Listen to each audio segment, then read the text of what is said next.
I only needed shelter, but something beneath that old anvil already knew my name.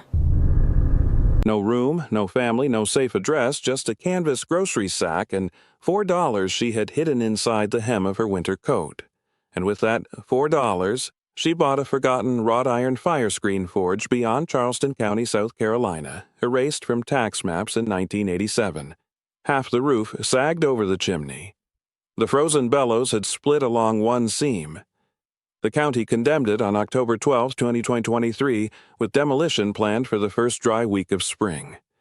Beneath the 100-pound anvil, an oak base held a sealed hollow no one had opened in decades, and inside waited money, ironwork, and a hand she had believed lost forever. Before we continue, if stories like this mean something to you, hit subscribe, and tell us in the comments where you're watching from. We love seeing how far these stories travel. Maya Ellison had been bracing her whole life without knowing it. She grew up in a narrow rental outside North Charleston, where rain pushed the smell of pine through torn screens. Maya kept schoolbooks beneath the table during storms, mended cuffs before asking for shirts, and judged an adult's mood by the closing of a cupboard. Her mother, Renee, worked a hotel linen room and came home with detergent whitening her wrists. Worry had narrowed every choice into arithmetic. She saved receipts in a blue bowl and counted change twice. The one person who made work feel larger than fear was Renee's father, Isaiah Ellison, a retired ornamental blacksmith with a thumb flattened by 40 years at the anvil. Saturdays belonged to his shed near Goose Creek. He taught Maya how charcoal breathed, how iron announced readiness by color, and how a bar yielded over the horn when the hammer struck at an angle. At 11, she held the tongs. At 13, she drew a chalk scroll without lifting the chalk. Their ritual remained fixed. Sweet coffee, a swept forge, 3 practice blows on cold iron, then heating and bending before red faded to black. "Do not fight the iron," Isaiah told her once. "Give it a true place to bend." Maya carried the sentence into every difficult room. It did not mean surrender. It meant that force without judgment broke tools, hands, and sometimes families. Isaiah died in January 2019 after a stroke in the grocery store parking lot. By the time Maya and her mother reached his property, the shed had been cleared by a cousin named Curtis Vale, who claimed the tools had covered burial costs. The post vise, swag block, scroll jigs, and Isaiah's leather apron vanished. Only a square of blackened earth remained beneath the chimney pipe. Curtis moved into their lives quietly after that. He wore cedar cologne and kept his fingernails buffed, even when he said money was tight. He offered to handle insurance forms after Renee's second husband died, then changed passwords, redirected statements, and spoke in low, patient sentences that made objections sound childish. When calls began arriving about loans Maya had never signed, Curtis explained that clerical errors happened.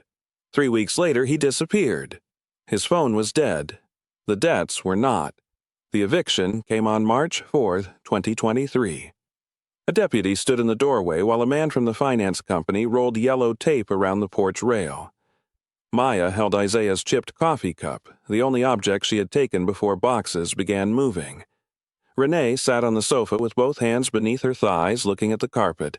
"Tell them Curtis used my name, not yours." 8 words. Renee did not answer. She watched the deputy place a red notice against the glass, then lowered her eyes when Maya waited for her to speak.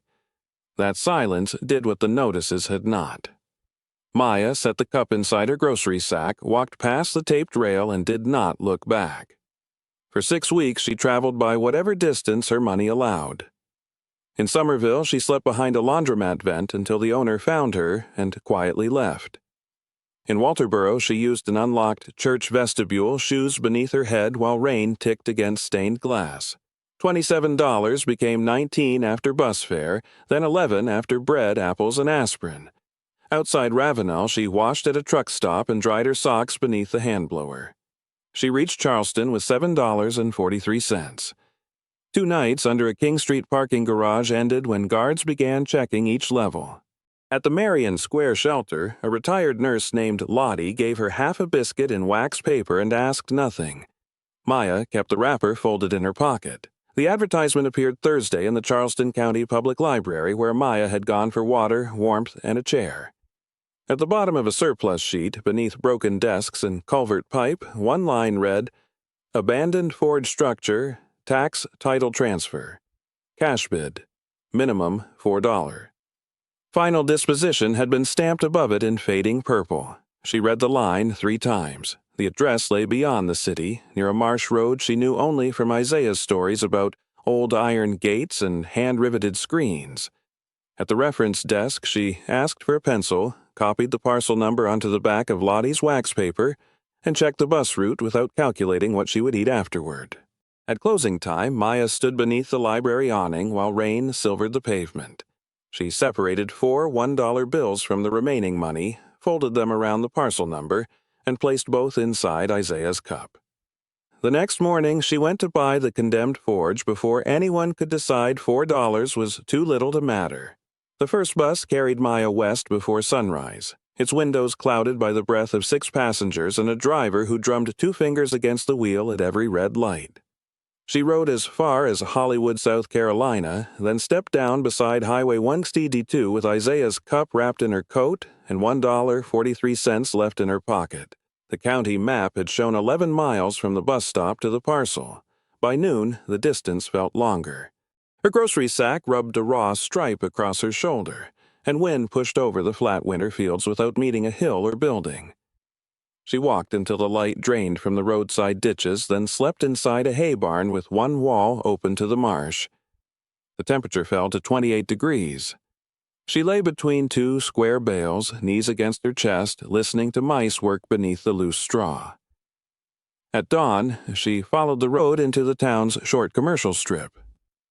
She passed the Blue Heron Cafe, Varn's Hardware and Feed, a cinder-block laundromat called Suds and Such, Mabel's Beauty Room, and the Too Goodoo Tire Company, where 3 men stood around a barrel fire without speaking.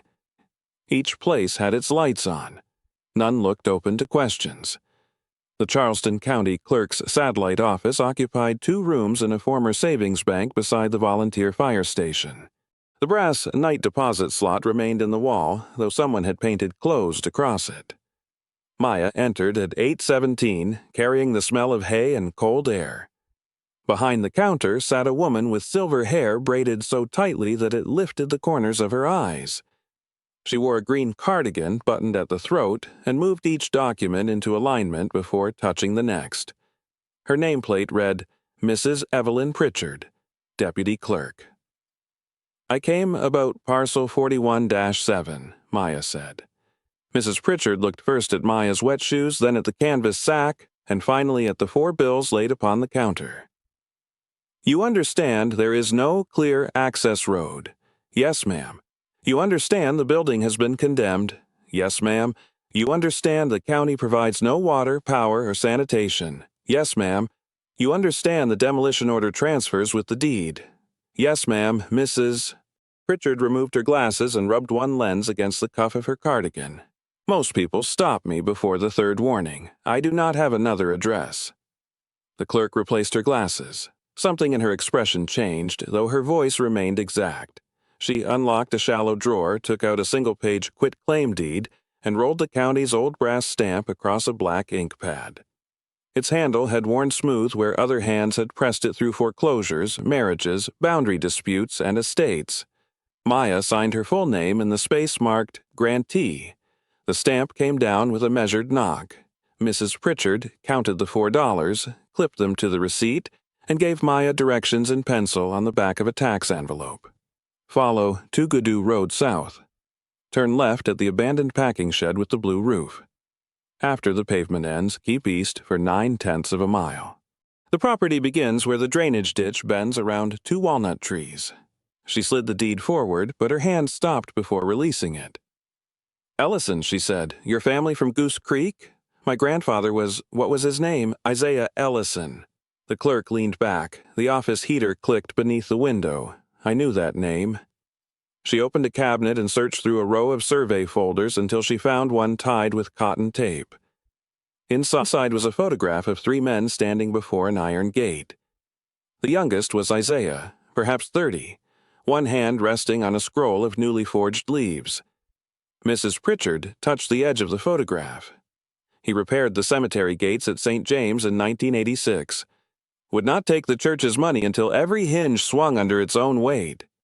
Maya studied the square shoulders, the leather apron, and the familiar flattened thumb. She had never seen him young. "The forge you bought belonged to Abel Ellison," Mrs. Pritchard continued. "Isaiah's grandfather's brother, according to the old transfer book.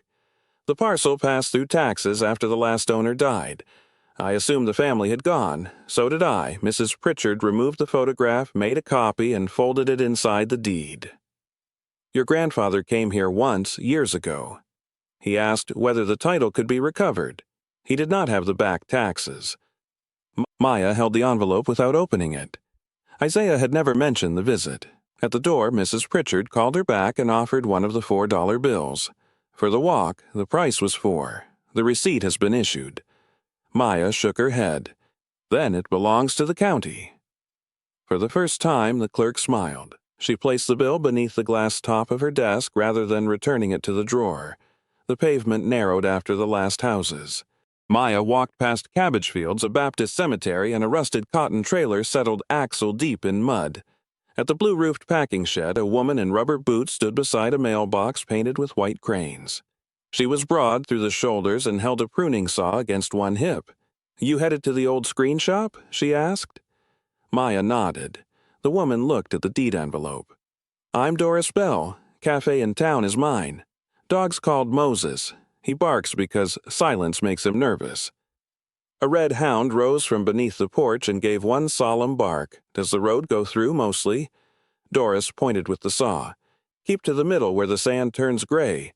The ditches are deeper than they look." Walnut trees appeared beyond the pavement, bare branches black against the pale sky.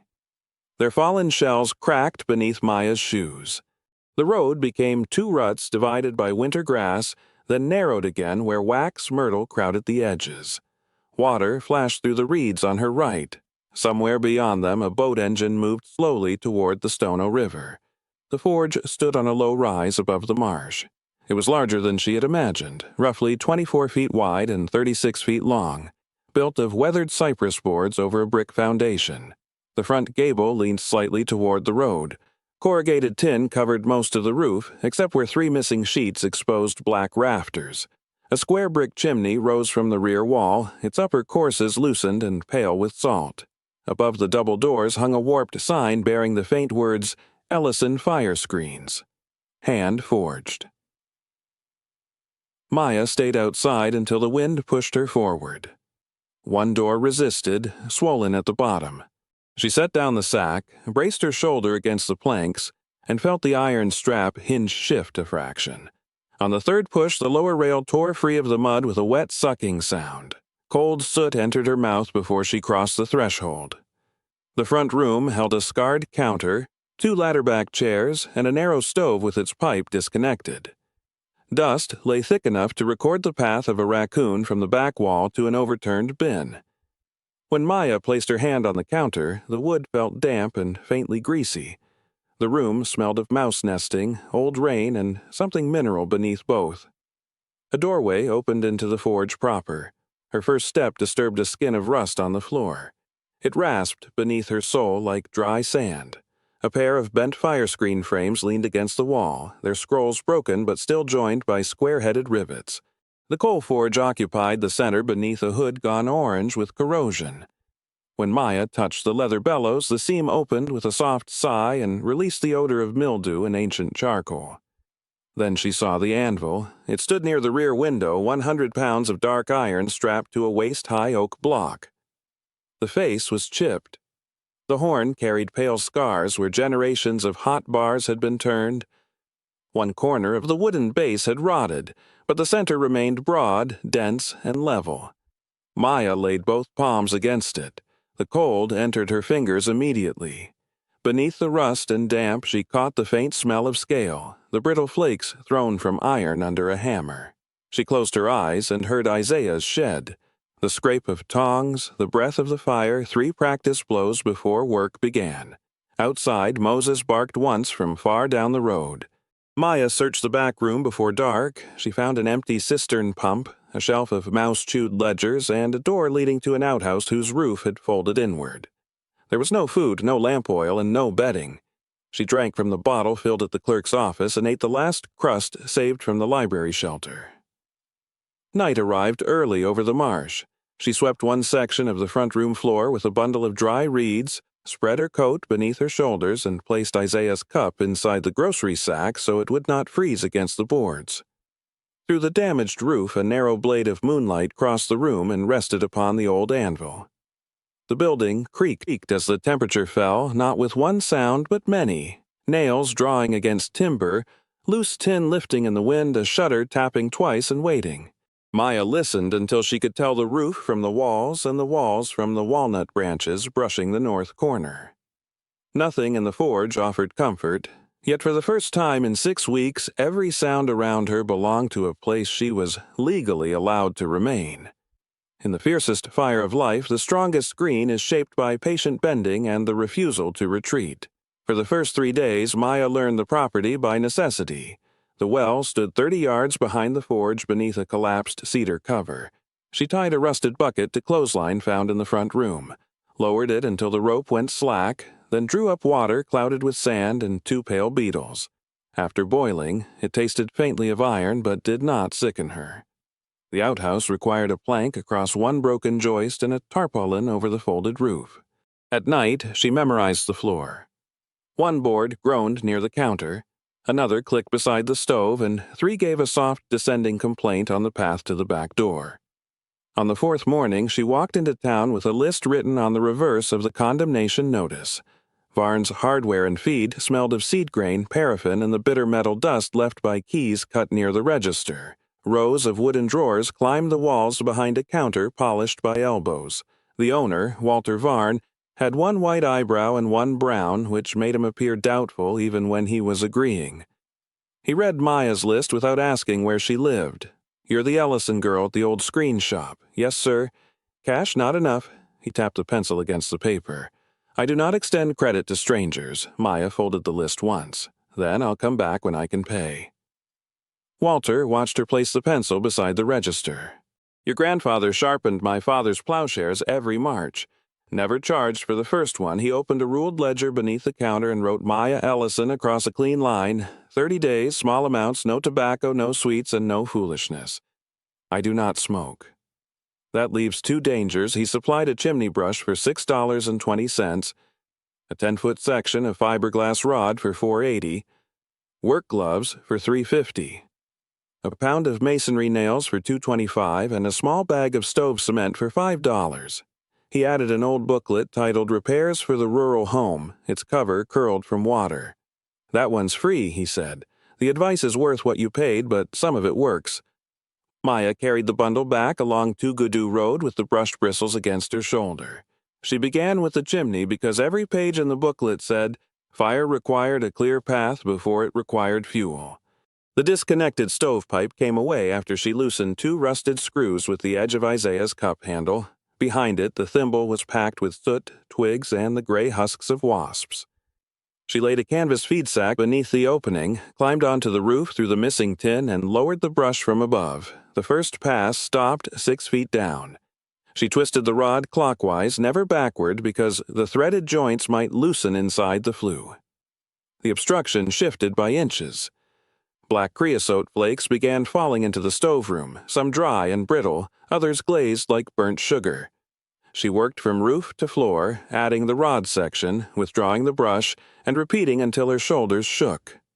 At the 2nd hour, a compacted bird nest dropped into the sack with a dead chimney swift curled at its center. Maya buried it near the walnut trees before returning to the ladder. 5 hours after she began, the brush passed from crown to thimble without catching. She vacuumed nothing because she owned no machine. Instead, she wrapped damp cloth around a broom handle and wiped the flue opening until the cloth came away gray rather than black. She sealed the stovepipe joints with stove cement, waited through the night, then tested the draft the next morning with a twist of newspaper held beneath the damper. The flame bent cleanly toward the chimney. Maya built the first fire from walnut twigs, split packing boards, and 2 pieces of coal found beneath the forge table. Smoke entered the room for less than a breath before lifting through the pipe. The stove clicked as old iron warmed. She held both hands over the top plate, then heated well water in a dented enamel pot Walter had set aside for 50 cents and forgotten to write in the ledger. Her first hot meal inside the forge was cornmeal stirred with salt and half an onion Doris Bell had left on the doorstep. Maya ate from Isaiah's cup while rain moved across the marsh in silver bands.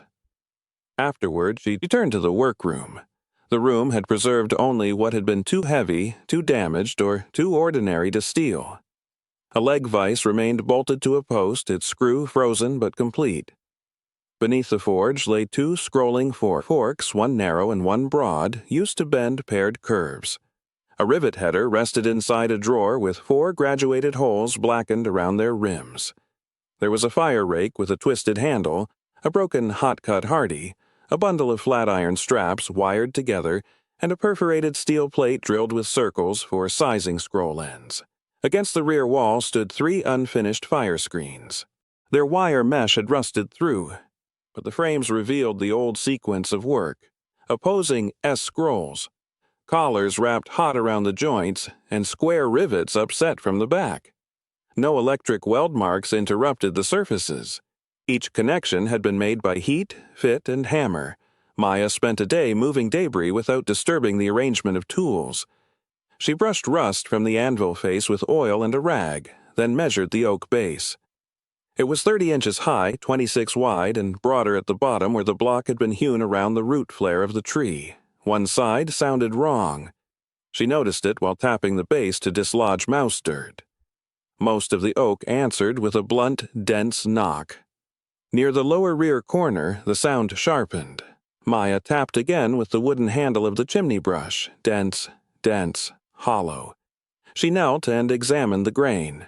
A circular piece, no wider than a biscuit, had been fitted into the oak so carefully that its edge followed a dark line in the wood. The disc was cedar, not oak. When she scraped it with a nail, the surface released a clean, dry scent beneath the soot. The anvil base could not be turned while the anvil remained strapped to it. Maya tested the weight by lifting one end of the iron with both hands. It rose less than an inch before settling back hard enough to shake the floor. She found a length of pipe behind the forge, slid it beneath the anvil as a lever, and built a crib of short boards beside the block. Working a fraction at a time, she raised one corner, inserted a board, moved to the other side, and repeated. It took nearly 2 hours to lift the anvil clear of the oak. The leather straps broke when she touched them. Beneath the iron, the top of the block showed a shallow black rectangle where the feet had rested for decades. Maya ran her fingers around the base and found no opening from above. The cedar disc remained the only seam. She warmed it with a cloth soaked in hot water, waited, then pressed the point of the masonry nail into a small hole near its center. The disc turned 1/8 of an inch. Behind it, something metallic clicked. Maya stopped. The sun had dropped below the walnut branches, and the workroom was becoming difficult to see. She lit a jar wick in cooking oil, placed it on the floor, and turned the disc again. A narrow iron pin withdrew from inside the block. The lower oak panel shifted forward. Cold air came from the hollow. The compartment extended nearly the full width of the base. Its inside walls had been lined with tarred cloth and thin cedar boards. Maya reached in and touched oilskin, then withdrew her hand to wipe the soot from her fingers before trying again. The first package was long and narrow. She carried it to the counter and unfolded the oilskin one corner at a time. Inside lay a pair of blacksmith's tongs with jaws shaped for flat bar, a small rounding hammer, and 3 handmade punches wrapped separately in linen. Each tool bore the same mark, a capital E crossed by a shallow scroll. The second package contained raw material. 6 short bars of wrought iron had been coated with tallow, their fibrous grain visible at the cut ends. Beside them rested a coil of fine stainless wire and a single forged spiral no larger than Maya's palm. Bright despite the years, its curve tightened toward the center without flattening, and its tip returned upon itself like a fern before opening. At the back of the compartment sat a tin box. It had no lock. A strip of linen had been tied around it twice and sealed with hardened red wax. Maya cut the cloth with the broken edge of the hot-cut Hardy, lifted the lid, and found packets wrapped in newspaper, a folded sheet of drafting linen, and an envelope bearing no name. She did not touch the envelope. She opened the smallest paper packet first. Coins slid into Isaiah's cup with a sound too bright for the room. There were silver Morgan dollars dated between 1879 and 1902, Liberty head half-eagles, worn Indian head cents, and rolls of mercury dimes tied with cotton thread. Beneath them lay banknotes flattened between sheets of brown paper. Maya counted at the counter, then counted again on the floor where she could arrange each denomination in rows. The total was $31,300. At the bottom of the box, beneath the final roll of coins, rested a tarnished purple heart engraved with the name Samuel A. Ellison and the year 1944. Maya held it by the ribbon, careful not to rub the darkened metal. No one in her family had spoken of Samuel. The metal was not decoration and did not belong among money, yet someone had placed it there with deliberate care. She wrapped the coins again, returned the notes to their paper, and laid the purple heart beside the sealed envelope. The drafting linen remained folded, though a penciled curve showed through its upper layer, part of a Firescreen scroll drawn with measurements along the spine. Night came before she finished replacing the tools. Maya carried the tin box outside and sat on the low brick step behind the forge. Beyond the reeds, tidal water reflected a narrow strip of sky. The marsh rose and fell with small sounds, patient and concealed. She kept the envelope unopened in her lap and watched the last light leave the creek. For one night it was enough to know that a voice had waited inside the oak.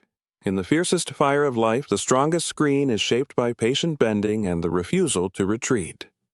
Morning entered through the broken roof in one narrow column and fell across the envelope before Maya touched it. The paper had yellowed around the edges, but the writing remained dark and deliberate. The capital E leaned forward, the lower loops closed tightly. Maya had seen those same shapes on birthday cards, tool labels, and the note Isaiah once tucked inside her first pair of work gloves. She carried the envelope to the counter and opened it with the point of the smallest punch. My dear one, whoever you are, if you have found this letter, then the oak block has kept its promise longer than I expected, and you have already done enough careful work to deserve what rests beside it. My name is Isaiah Thomas Ellison. In March of 1988, Dr. Helen Merrow at the Medical University of South Carolina in Charleston told me that the weakness in my hands came from amyotrophic lateral sclerosis. She said the illness would take strength before it took thought. I believed her because she spoke plainly. The shop behind you began with Abel Ellison, born in Beaufort in 1842, who learned forge work near Savannah after the war and came to Charleston County in 1871. His daughter, Ruth Ellison, born here in 1878, drew the first leaf pattern screens our family sold to the houses along Meeting Street. Her son, Samuel Ellison, born in 1905, carried the work through the Depression until he was killed in France in 1944 during the Second World War. Samuel's younger brother, Thomas, kept the forge open with Ruth until his death in 1959.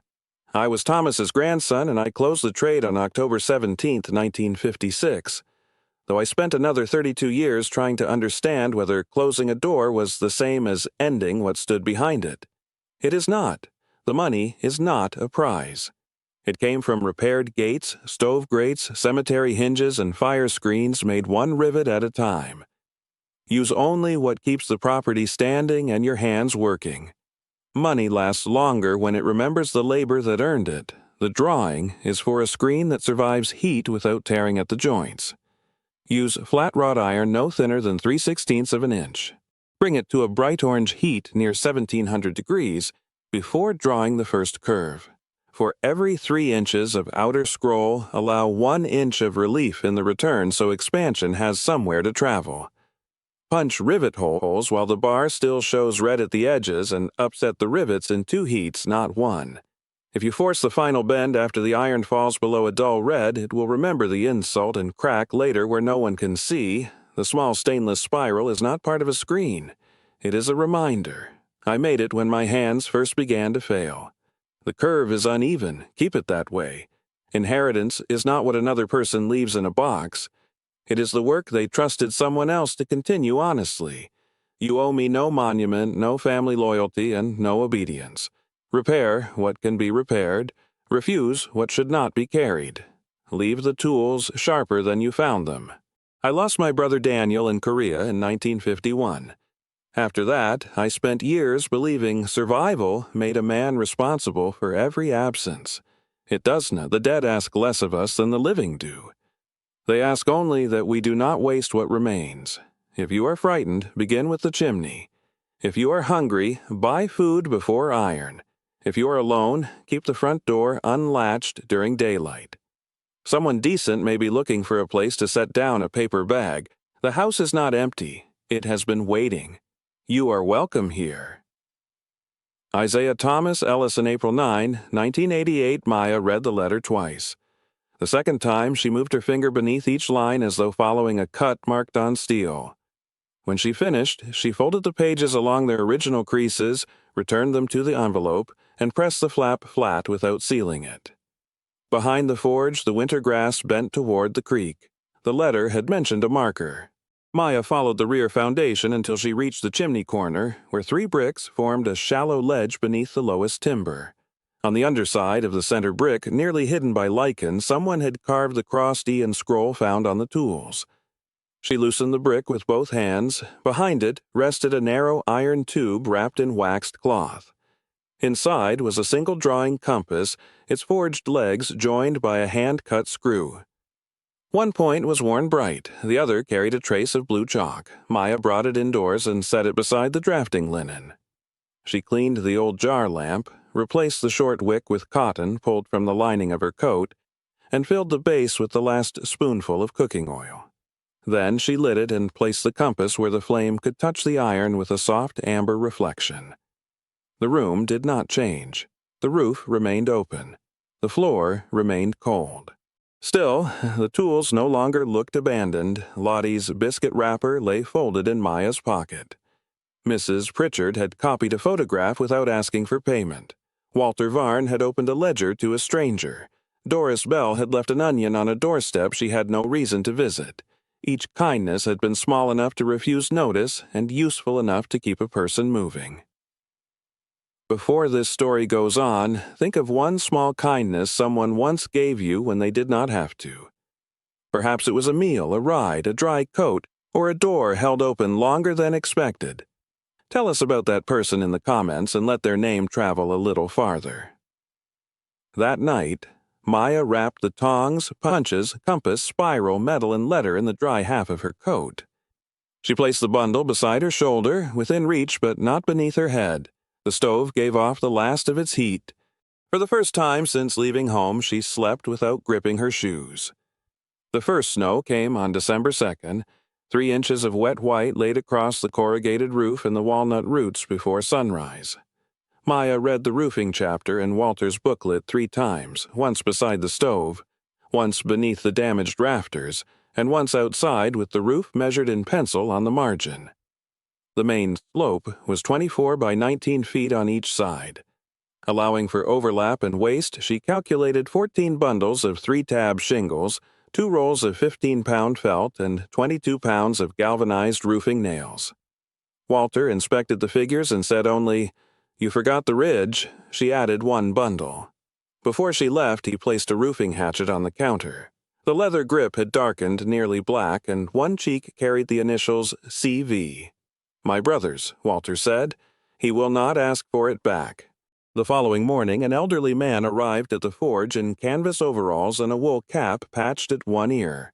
Earl Varn had roofed houses for 46 years and walked with his right foot turned outward. When Maya mentioned payment, he held up one finger. "You can pay me by listening." They began with the north slope, removing tin and shingles until the rafters showed. One had split beside a knot. Earl helped Maya fit a sister rafter along it, clamping the new board tight before driving nails in a staggered pattern. They snapped a chalk line across the felt, blue dust flashing against the gray surface, then worked upward from the eave. Earl taught her the 3-stroke technique. 1 tap to set the nail, 1 full blow to seat it, and a final light strike to make the head lie flush without bruising the shingle. That nail's proud. Maya crouched to inspect it. Pull it. She did. Rain interrupted twice. On the 7th day, wind lifted a sheet of felt and tore 6 feet from the edge. Maya cut the damaged portion square rather than trying to save it, overlapped the replacement by 4 inches, and sealed the seam before dark. They worked 11 days in all. Maya learned to keep her weight over rafters, not sheathing, and to slide shingles beneath her knees so grit would not wear through her trousers. Earl spoke little except when a mistake could become a leak. By December 16th, the ridge caps were laid, the flashing stepped cleanly around the chimney, and the roof held beneath an overnight rain without placing a single drop on the floor. January exposed what the old roof had concealed. The upper chimney bricks had begun to spall, their faces peeling away in thin red scales. Between them, mortar had powdered so thoroughly that Maya could brush it loose with 2 fingers. She dismantled the top 5 courses and stacked every sound brick on a board beside the wall. Walter supplied hydraulic lime and fire clay. Earl showed her the ratio by volume: 2 parts washed sand, 1 part lime, and 1/2 part fire clay for the hottest section near the flue. The mixture needed to hold its shape on the trowel without cracking along the edge. For 3 weeks, temperatures remained in the 20s. Maya kept the mortar beneath the quilt near the stove and warmed each brick before setting it. Bare hands gave her better control, but they went numb every 15 minutes. She worked until she could no longer feel the joint beneath her thumb, then stood inside with her palms around Isaiah's cup until the ache returned. One morning, a new course shifted after an hour. Maya removed every brick before the mortar hardened, scraped them clean, and began again with a thinner bed. The test fire came on January 28th. She burned newspaper first, then cedar kindling, then a small split of oak. Smoke rose through the rebuilt throat and left the chimney in a clean gray ribbon. No odor entered the room. No stain formed around the thimble. Maya stood outside until the final smoke disappeared above the walnut branches. The floors required less danger and more patience. Most boards were white pine, fastened with hand-cut rosehead nails whose irregular heads sat like small dark flowers in the grain. Maya lifted only the planks softened by rot, numbered them in chalk, and replaced the worst sections with salvaged pine from the packing shed Doris owned. Walter rented her a random orbit sander for $14 a day. The first pass at 80 grit removed soot and the gray skin raised by years of damp. At 120, the boards began to show their old grain. At 220, they felt smooth enough that a folded cloth crossed the room without catching. Maya set every protruding nail by hand before sanding around it. She saved the original rose heads, straightened those she could over the anvil face, and drove them back into their former holes. The finish was boiled linseed oil thinned slightly for the first coat. She applied 3 coats with a cotton rag, waiting until each surface stopped feeling tacky. After the final coat, she barred the front room for a full 48-hour cure. The pine shifted from dark honey toward mahogany, not uniformly, but in long warm bands where feet had once crossed from counter to forge. There was one morning when Maya accomplished nothing. She woke before dawn with her shoulders rigid and every task before her appearing heavier than the last. Instead of entering the workroom, she carried the cup to the marsh and sat on an overturned bucket. A great blue heron stood in the shallows, its reflection trembling around its legs. For nearly an hour it did not move. Then it drew 1 foot from the mud, placed it forward, and waited again. Maya remained there until afternoon. The following day she returned the sander, paid the rental charge, and finished setting the last 3 nails. 8 windows faced the road, marsh, and walnut grove. 3 had no glass at all. 4 held cracked panes joined by tape or hardened putty. The 8th contained 1 original pane, dated in the ledger to 1788, its surface wavering with small bubbles and hand-drawn lines. Maya removed that sash herself, wrapped it in a quilt, and stored it flat until the frame was repaired. She cut replacement glass using a wheel dipped in lamp oil, scoring each line once before snapping it across the counter edge. Walter gave her a half-used tub of DAP 33 glazing putty and showed her how to roll it into a narrow rope, bed the pane evenly, set glazing points without pressing the glass, then draw the putty knife in one steady pass to form a sloped seal. The first corner tore twice. On the third attempt, Maya warmed the putty in her palm until it moved beneath the knife without dragging. The sash cords had rotted inside the weight pockets. She replaced them with quarter-inch cotton cord, lowering each iron counterweight carefully and tying a figure-8 knot large enough to seat in the recessed channel. When a sash rose and remained at shoulder height without falling, she opened and closed it 6 times before moving to the next. She restored the original pane last. The old glass bent February light across the room, making the new plaster line appear briefly underwater. Maya pressed fresh putty around its perimeter without removing the earlier tool marks in the wood. As she lowered the finished sash, a chickadee landed on the nearest walnut branch. It turned its black-capped head toward the clean window, struck the branch once with its beak, and flew across the marsh before Maya could move. The walls had been built with horsehair plaster pressed over hand-split oak lath, and the surviving sections carried the shallow marks of fingers that had worked before steel trowels became common. Maya's first patch beside the chimney cracked overnight. The second sagged from the lath. The third dried with a hollow sound beneath it and came away in one piece when she touched the edge. Walter brought an old flour sack from his storeroom. Inside was a clean horsehair saved by his brother during a barn repair 20 years earlier. She mixed lime plaster in 3 stages. The scratch coat was pressed firmly through the lath and scored while damp. The brown coat went on 3/8 of an inch thick and cured beneath wet cloth for 72 hours. The finish coat was 1/8 inch, smoothed only until the old wall and new repair met without a ridge. When the final patch dried beside the chimney, Maya rested her palm against it. These patches will hold another 100 years. Doris Bell began leaving paper bags on the doorstep every Tuesday and Friday. She wore red-framed glasses on a chain and folded the tops of the bags twice, always in the same direction. Inside were biscuits, too uneven for the cafe basket, bruised apples, soup bones, and once a slice of pecan pie protected by an overturned paper bowl. Maya carried payment to the Blue Heron Cafe after selling 2 lengths of scrap copper. Doris pushed the coins back across the counter with one broad finger. In Candles, when the shop reopens, she returned to slicing tomatoes before Maya could answer. Caleb arrived on a blue Schwinn bicycle with a splitting maul balanced across the handlebars. He was 16, long-limbed, and wore 1 yellow shoelace and 1 black. Without introducing himself, he began splitting the storm-fallen walnut limbs stacked near the forge. Maya offered him $2. He shook his head and drove them all into the next round, my mother said. About your grandfather. The sentence stopped there. Caleb worked until sunset, stacked the wood bark side up beneath the eave, then rode home with them all across his shoulders. Reverend Boyd passed the property each morning at 7:20, walking toward the cemetery in a charcoal coat polished pale at the elbows. He had a white beard cut square beneath his chin and never entered unless invited. He tipped his hat when Maya was outside and raised 2 fingers when she worked behind glass. On the coldest morning in February, he paused beside the mailbox, closed his eyes, and offered 4 words. Keep her hands steady. Then he continued down the road. Maya postponed the cellar until February 11th. The door lay beneath the rear stair, swollen shut and secured with a wooden latch. When it opened, damp air rose, carrying fieldstone, clay, and the dry mineral smell of old roots. 7 granite steps descended to a 12 by 15-foot floor paved in irregular stones.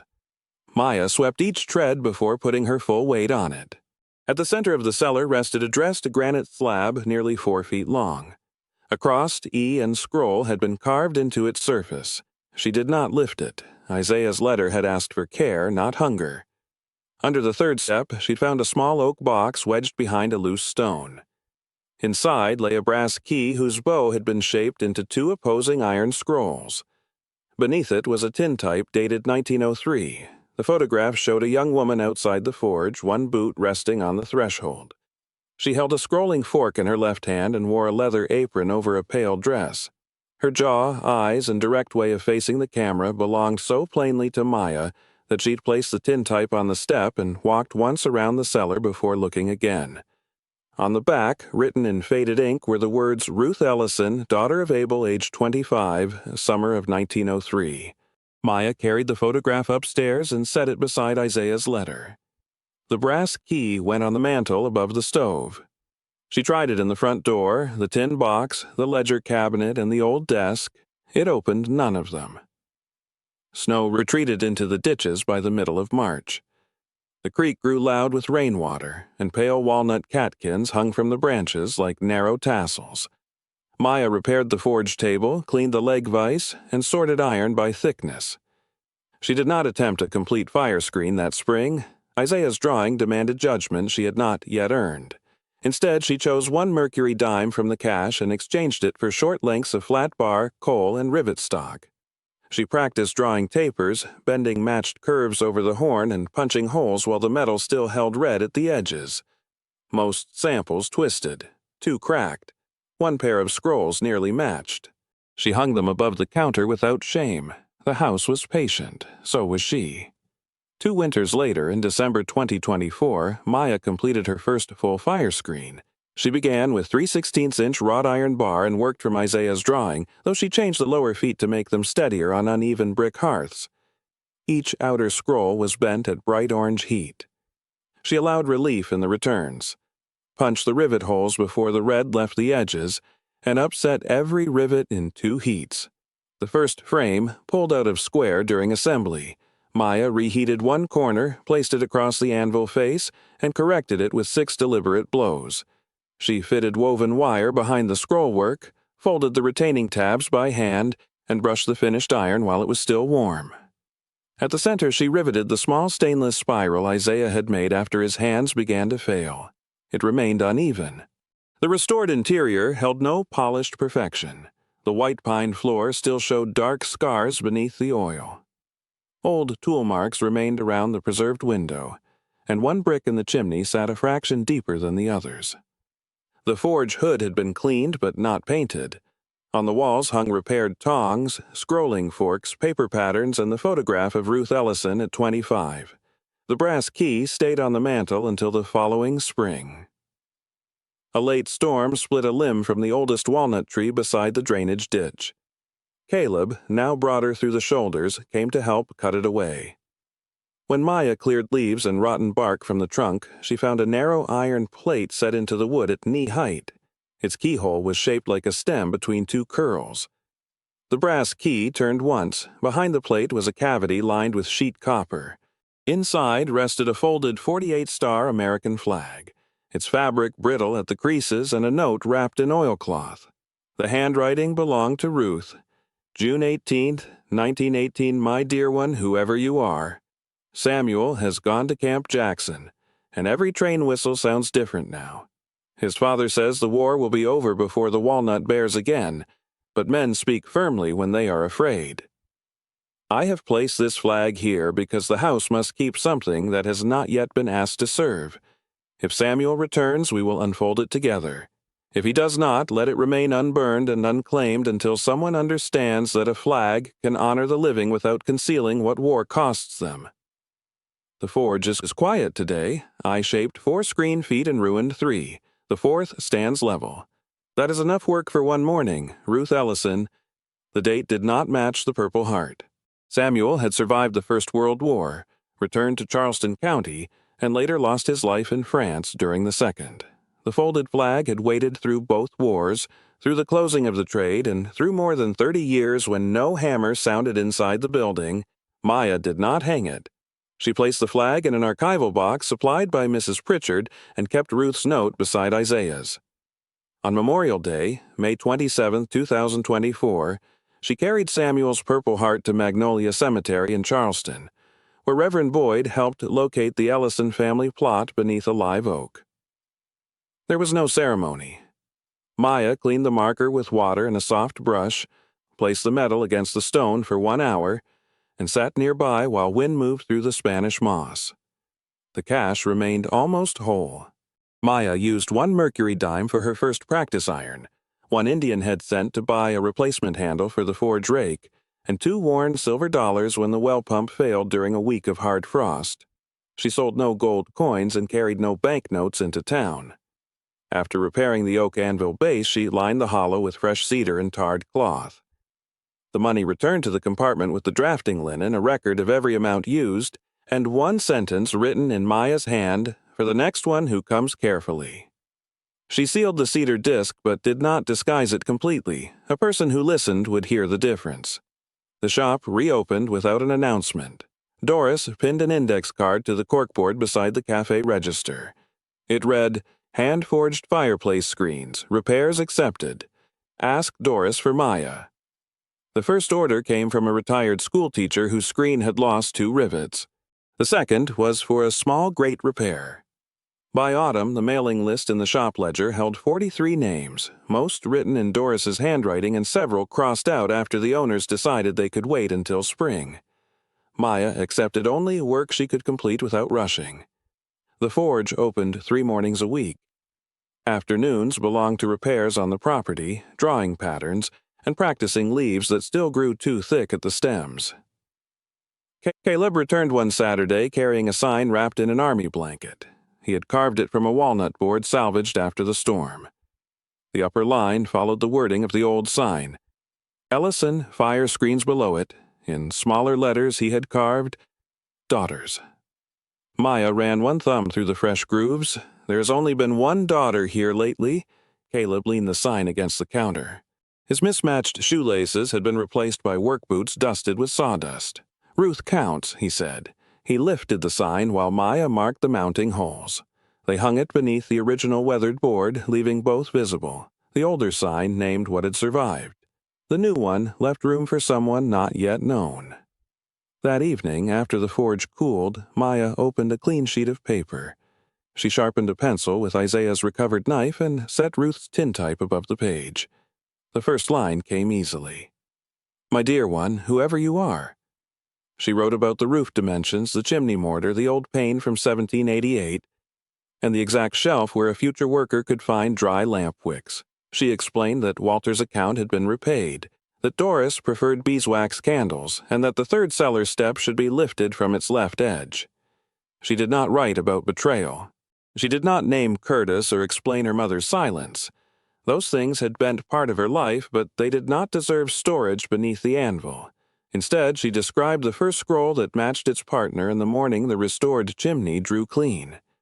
She wrote that inheritance was not purity, blood, or obedience. It was a tool passed with its edge intact and enough truth attached that the next hand could decide whether to lift it. Near midnight, Maya carried the letter into the workroom. The fire screen stood before the stove. Heat moved through its iron curves without pulling the riveted joints apart. At the center, Isaiah's imperfect spiral caught the firelight and released it along one bright edge. In the fiercest fire of life, the strongest screen is shaped by patient bending and the refusal to retreat. Maya folded her pages but did not seal them.